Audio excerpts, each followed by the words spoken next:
Lionel a été amputé suite à une maladie il y a quelques mois. Aujourd'hui, son orthoprothésiste réalise une image numérique de sa jambe. C'est la première étape de la fabrication d'une prothèse sur mesure. Tu vois là, Lionel, c'est le scan qu'on vient de réaliser et ce qui va me permettre après de pouvoir réaliser directement la prothèse sur le logiciel numériquement.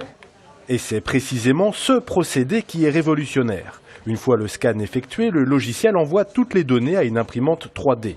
Une machine qui va littéralement sculpter une prothèse parfaite. On va être beaucoup plus précis sur ce qu'on va faire parce qu'il y a vraiment cette captation 3D qui va nous donner précisément les reliefs osseux, les masses molles, l'emplacement des os.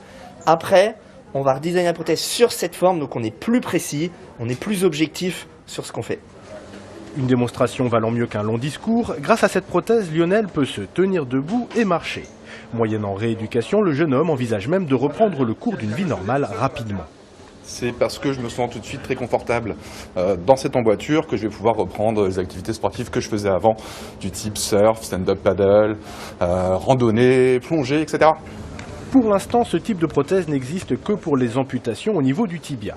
Mais les médecins du centre de réadaptation de Granville en sont convaincus, ça n'est qu'un début. Vu les résultats, c'est forcément un appareil qui va être amené à évoluer et déjà il est en cours de développement pour qu'on puisse l'utiliser chez des patients amputés plus haut, en fémoral notamment, et bien sûr aussi chez les patients amputés au niveau des membres supérieurs. Depuis plusieurs semaines maintenant, Lionel profite de l'efficacité et du confort de sa nouvelle jambe. Et il n'est pas le seul. En un an d'existence, la jeune entreprise normande a déjà fabriqué près de 200 prothèses.